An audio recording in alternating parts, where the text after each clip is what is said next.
So eventually you get out of jail. Yep. Okay, and do you go straight to the studio and you start working? Nah, what I did was I went upstate from Rikers Island. I did my time, you know, same shit, different toilet, but it was a little bit smoother. But I go home from the box. I did a year in the box. Okay, so you do a year in the box, you come home, and is this where you kind of meet Pop Smoke and Fivio Foreign and everybody? No, what happened was I came home and I went to start publishing my book, but in the meantime, I didn't have no connections in the music industry, so I went and invested into a luxury Sprinter. When I had the luxury Sprinter, I was starting to get bookings from rappers, and then that's when I met Pop Smoke. Shout out to Beard, they all G-Stones and things of that nature.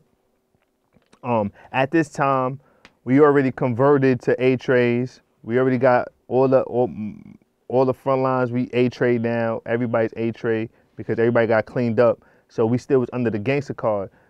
The homies that support Pop Smoke, there was G-Stones. G-Stones still fall under the gangster card. So we started doing business with them. And shout out to Bear, shout out to Bam, and Trav and all of them. Those dudes were solid brothers that had a vision of entrepreneurship. And Pop Smoke, he was, I don't think it would, he definitely made good music, but I think what made him successful was that he always was like the cool kid, like super calm, never arrogant, never cocky. He was never nothing like that. His whole mindset was every time if a homie showed value, he supported them. He put them on, you know? And he was doing that at 19 as a kid, you know? I remember he interviewed me. He got his first podcast interview was in the Emerge Sprinter. And after that, every time he had an event, he would hire us. Then while we at Pop Smoke event doing the tour management, bringing some of the get straights to Pop Smoke show, I run into Fivio Foreign. Fivio Foreign, he wasn't signed at this point. He was just heating up. That was when he had Blicky in the box, and he had Blicky in the box at that time. And he had, you know, Gino. He had all of them around him, and he's starting to heat up. And I remember all the A&Rs, because I had like association with a lot of labels at that time because of the tour management, and the company I built was In My Live, which was like a platform for artists to perform. I also managed GGX at that time that did the Money and Violence, so I had a little relationship with a lot of labels at that time. And they used to ask, yo, who's the next artist to pop that sound like a similar to Pop Smoke? I was like, yo, Fivio Foreign, I ain't gonna lie. You know, I said Fivio Foreign. Candyman asked me that. I put him on to Candyman. Jerry and Bless, they started linking up. That's Fivio management right now. And then they started taking off. Word. You know? Okay, and were you around when Fivio Foreign and Pop Smoke met? Yeah, they was already together. Pop Smoke was already kind of supporting Fivio's career at that time. When Fivio wasn't signed yet, Pop Smoke was always there supporting Fivio Foreign. But over time, you know, they had a little bit of tension amongst each other, but it was not no real tension. It was more so of just like brothers that get annoyed with each other, you know? And I remember one time, cause Jerry, he A-Tray, he on the same ship as me. He manages Fivio. He called me. He like, yo, man, I think it's gonna be a situation, you know, with Pop Smoke. And I'm like, word. I mean, that shit about to be dead heat. That shit ain't. They brothers, but it was tension. I'm not gonna lie. That shit was crazy. You know, the Pop Smoke pulls up. The homie that was part of that Bobby, the GS9 indictment. What's Cuz name? Huh? Yeah, Fetty, he pulls up. Couple of Pop Smoke's associates pulls up. We pull up with Fivio. And this is now Fivio's already on the move now. He's being signed. And they just had a little tension that Pop Smoke felt like he wasn't being appreciated by Fivio Foreign. But at the same time, you know, Fabio Foreign just getting to the door. So when he did his interviews, you know, he was just highly focused. So he ain't really, I don't think he mean anything by it. He just that when he gets interviews, he's trying to knock out what he need to knock out. He's trying to hit the certain pain points and things of that nature. So he never really fully, at that time, acknowledged, you know, Pop Smoke support. But, you know, Pop Smoke, he was kind of high on perk. That's the cuz, you heard? So he was in his mood, he was in his vibe. So when they were talking in the studio, you see them like flaring up. You know, Fabio Foreign, he drunk out of his mind, so he don't even know what's going on. You know what I mean? But that shit was funny that night. I ain't gonna hold you. Were you there when it happened? Yeah, I was there. I was right in the studio. But you know, there was no altercations, no fights. It was just two brothers that that was happy to make it. And I just felt like Pop Smoke was more of the lovey type, because, you know, some people love a little different. Pop Smoke was more like the type that he just want to share love and spread love.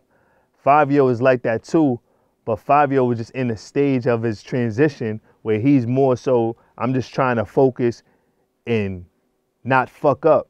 So he didn't, when he does his interviews, he was just kind of focused on his projects and things of that nature, you know? But they love each other, man. Rest in peace, Pop Smoke. And I'm proud of Fabio that what he doing now. You know, you see what he do, #1 verse on Kanye. He signed to Columbia. He's leveling up, album about to drop. So shout out to the homies, you know? Yeah, man. Man, New York, you know, has a big movement going on with the drill scene, and, you know, Pop Smoke kind of being like the head guy at the time. Man, it was huge. Mm-hmm. You know what it is, though? Pop Smoke, what made him successful was that his humility. Every day he was just kind of listening and taking notes and observing everything that's going on around him. You know? So it's like when you be in his presence, even if you was a hater, you didn't hate him at that moment. You know? Like when you see him. You know? I remember me and the artists, me and the Frontline Avengers, like now we're transitioning back to the music because I got 3 artists that I'm signed to, that's signed to our record label. We opened up for Pop Smoke in Connecticut. And that was his first show. That was his first show back into the United States, because he was kind of banned from performing in the United States at that time because of the gang culture and the things that was going on. So he went overseas and got crazy. So when he came back, he was in CT, right? We was in CT.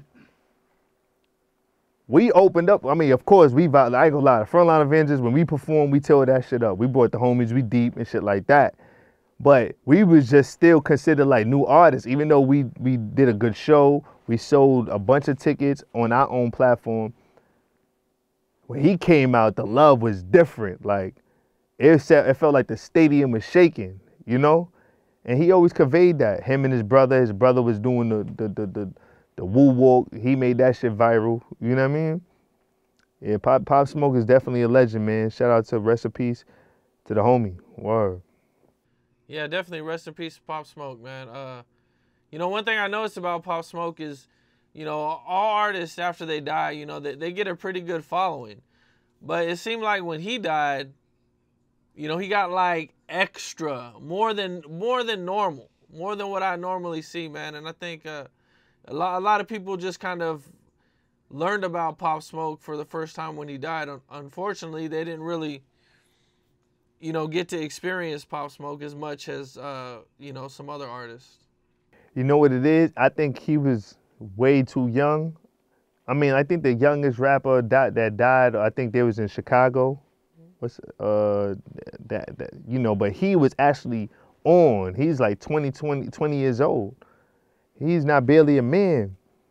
And he actually was the face of like Canarsie, Brooklyn at that time. Canarsie, you know, they always was a part of Brooklyn that got money, but no rappers really came out of there. And he made Brooklyn look good, because Brooklyn was always known to be on some grimy rapper, you know, rob you, things of that nature. Pop Smoke, he made Brooklyn, he showed the getting money side of Brooklyn at a very young age. Even though Biggie Smalls, you know, he was fly back then, But he still started with the, you know, cracking your nuts, cracking your asshole in the corner, with the ooh. He was still on some grindy shit, and Puffy cleaned him up. But Pop Smoke from the gate came out like that, you know, with that woo movement. So that's what made him different, you know. It was like a gangster and gentleman type swag for Brooklyn. That was a big loss for Brooklyn. Word. Rest in peace, Pop Smoke, man. That was fucked up, man. I hated to see it, man. Like I was, you know, just like I'd only really been, you know, up on Pop Smoke for a couple months too, man. And I really liked his music. I was like, yo, this dude's gonna be huge, man, at some point. Man, 50 Cent knew what he was doing, man. He saw that movement. He was like, I gotta get a piece of that. You heard?